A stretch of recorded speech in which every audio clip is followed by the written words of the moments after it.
جب انسان سب کچھ ہار کر اللہ کی طرف بڑھتا ہے تو اللہ تعالیٰ اس سے دگنا تیزی سے اپنے اس تھکے ہارے بندے کی جانب بڑھتا ہے۔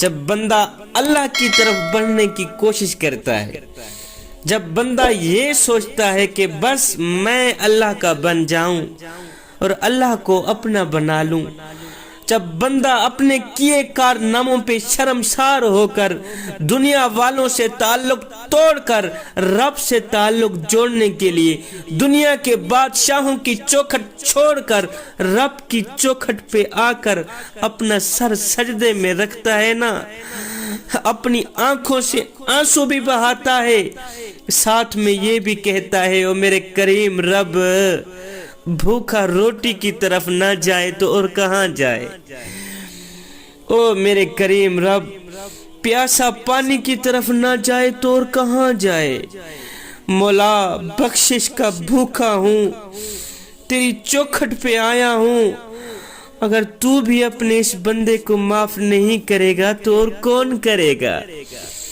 مولا تیرا مجرم تیری چوکھٹ پہ نہ آئے تو اور کہاں جائے۔ تو جب یہ عمل ہوتا ہے نا، پھر رفتہ رفتہ دل کی کیفیات بدلنے لگتی ہیں، پھر درد سکون میں بدلتا نظر آتا ہے، زندگی ایک بار پھر سے محسوس ہونے لگتی ہے، پھر عرش سجایا جاتا ہے، صبر کے صلے کا تحفہ تیار کرایا جاتا ہے، پھر ساتوں آسمانوں پہ دھوم دھام ہوتی ہے، پھر یہ دھوم دھام ہوتی دیکھ کر فرشتے بھی سوال کرتے ہیں، یا رب یہ تیاریاں کس لیے ہیں؟ آج کون سا مہمان آ رہا ہے کہ ساتوں آسمانوں کو بھی سجایا گیا ہے، ساتھ میں عرش کو بھی سجایا گیا ہے، بتایا جائے آج کون سا مہمان آ رہا ہے؟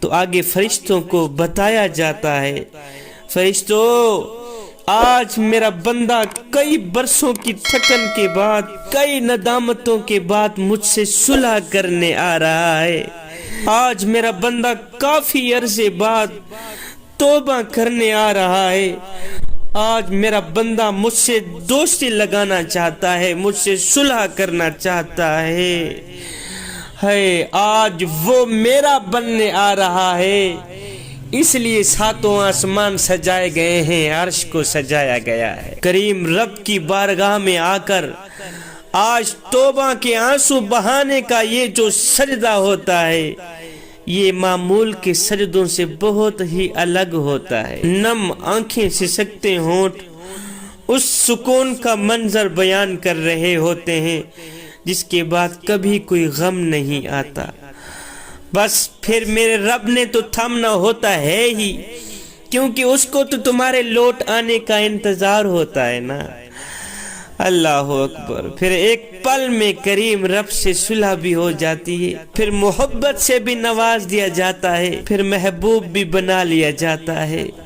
اے بندے، میرے کریم رب کی چوکھٹ تیرا بڑھ چڑھ کے انتظار کر رہی ہے، وہ تو آوازیں دے رہی ہیں، اور میرے بندے ایک بار تو میری چوکھٹ پہ آ کر تو دیکھ، ایک بار اپنا دامن پھیلا کر تو دیکھ، اور بخشش کی حد نہ کر دوں مجھے رب العالمین بھی نہ کہنا، بخشش کی انتہا نہ کر دوں مجھے رب العالمین بھی نہ کہنا۔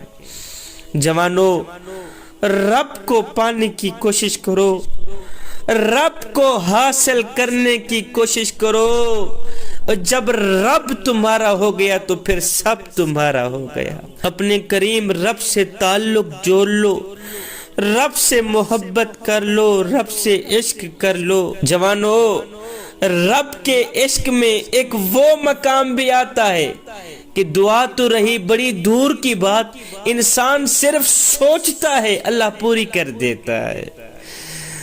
اللہ اکبر۔ مدینہ شریف میں ایک خوبصورت عورت رہا کرتی تھی، بڑی ہی حسین و جمیل، حسن کی ملکہ، لوگ اس کے حسن کی مثال دیا کرتے تھے۔ وہ مسجد نبوی میں نماز پڑھنے کے لیے جایا کرتی تھی، یہ حضرت عمر فاروق کا دور تھا، مسجد نبوی میں نماز پڑھنے کے لیے جایا کرتی تھی۔ پہلے مسجد نبوی میں مرد عورتیں اکٹھی نماز پڑھا کرتی تھیں، یہ تو بعد میں الگ الگ ہوئے۔ خیر، یہ خوبصورت حسن کی ملکہ مسجد نبوی میں نماز پڑھنے کے لیے جایا کرتی تھی۔ ایک دن جا رہی تھی، راستے میں سے کسی نوجوان نے اس خوبصورت عورت کو روک لیا۔ اس خوبصورت عورت نے کہا، نوجوان تو نے کیوں میرا راستہ روکا ہے؟ کیوں راستہ روکنے کی کوشش کر رہا ہے؟ کیوں مجھے تنگ کرنے کی کوشش کر رہا ہے؟ کیا تکلیف ہے تجھے؟ اس نے کہا، مجھے کوئی خاص تکلیف نہیں ہے، بس راستہ روکنے کی وجہ یہ ہے کہ تیرا حسن مجھے بھا گیا ہے، تیری محبت میرے دل میں سما گئی ہے، میں تجھ سے عشق کر بیٹھا ہوں، تجھ سے محبت کر بیٹھا ہوں، لہذا تجھے تنگ کرنے کی وجہ یہ ہے کہ میں تجھے پانا چاہتا ہوں، میں تجھے حاصل کرنا چاہتا ہوں۔ اس خوبصورت حسن کی ملکہ نے کہا، او نوجوان، اوے تو مجھے حاصل کرنا چاہتا ہے؟ کہا ہاں ہاں میں تجھے پانا چاہتا ہوں۔ کہا یہ تو کوئی مشکل والی بات ہی نہیں، نوجوان تو مجھے حاصل کرنا چاہتا ہے نا، یہ تو کوئی مشکل والا کام ہی نہیں۔ کہا میری ایک شرط ہے، اے نوجوان، اگر تو مجھے حاصل کرنا چاہتا ہے تو پھر میری ایک شرط ہے، وہ شرط تو پوری کر، بس میں تیرے ہو گئے۔ اس نوجوان نے کہا، جلدی بتاؤ کون سی شرط؟ اس خوبصورت عورت نے کہا، میری کوئی لمبی چوڑی شرط نہیں ہے، بس شرط یہ ہے کہ اگر تو مجھے حاصل کرنا چاہتا ہے، مجھے پانا چاہتا ہے تو پھر سن، مجھے حاصل کرنے کے لیے 40 دن حضرت سیدنا عمر فاروق رضی اللہ تعالی عنہ کے پیچھے نماز پڑھنی پڑے گی۔ اللہ اکبر، اے بندے 40 دن عمر کے پیچھے نماز تو پڑھ، میں تیری ہو گئی۔ اس نے کہا یہ تو کام ہی آسان ہے۔ اس نوجوان نے فوراً ہی وضو کیا، چلا گیا مسجد نبوی میں۔ اب فجر ہے تو مسجد میں، ظہر عصر مغرب عشاء ہے تو مسجد میں۔ اس عورت کو پانے کے لیے اس نوجوان نے مسجد کے ساتھ دوستی لگا لی، مسجد کے ساتھ یاری لگا لی۔ وقت گزرتا گیا، دن گزرتے گئے، ادھر سے یہ نوجوان سیدنا عمر فاروق کے پیچھے نمازیں پڑھتا رہا، ادھر سے دل کا زنگ اترتا رہا۔ اللہ اکبر، ادھر سے یہ نوجوان سیدنا عمر فاروق کے پیچھے اللہ کو سجدے کرتا رہا، ادھر سے دل کی دنیا بدلتی رہی۔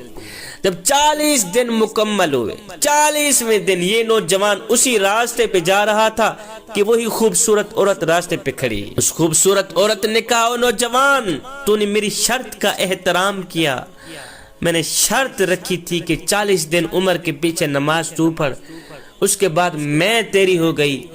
اے نوجوان، میں تیرے سامنے کھڑی ہوں، جو کرنا ہے کر لے۔ مجھے پانے کے لیے، میرے جیسی حسین و جمیل عورت کو پانے کے لیے تو نے 40 دن عمر کے پیچھے نمازیں پڑھتا رہا، 40 دن اللہ اللہ کرتا رہا۔ میرے جیسی حسن کی ملکوں کو پانے کے لیے 40 دن تو نے قیام کیے، رکوع کیے، سجدے کیے۔ اے نوجوان، مجھے حاصل کرنے کے لیے تو نے اتنا کچھ کیا، تو نے میری شرط کا احترام کیا، میری شرط پہ پورا اترا۔ اب میں تیرے سامنے کھڑی ہوں، خود کو تیرے حوالے کرنا چاہتی ہوں، جو کرنا ہے کر لے، جو کرنا ہے کر لے۔ جب اس خوبصورت عورت نے کہا نا کہ اے نوجوان، جو کرنا ہے کر لے، تو اس نوجوان نے اپنا سر اٹھایا، اس خوبصورت عورت کو دیکھا، دیکھ کر کہنے لگا، اے حسن کی ملکہ، اب اپنے گھر کی طرف راہ لے، اب مجھے تیرے جیسی حسین و جمیل عورت کی ضرورت نہیں رہی، اس لیے کہ عمر نے میرے دل کا تعلق میرے رب سے جوڑ دیا ہے۔ اب یہ جو دل ہے نا، اس کا تعلق کریم رب سے جڑ گیا ہے، اب مجھے حسن کا بادشاہ مل گیا ہے، تو جہاں سے آئی ہے وہیں چلی جا، اب میرے دل کا تعلق جو ہے نا وہ میرے کریم رب سے جڑ گیا ہے۔ اللہ اکبر، جوانو، رب کو پانے کی کوشش کرو، جب رب تمہارا ہو گیا تو پھر سب تمہارا ہو گیا۔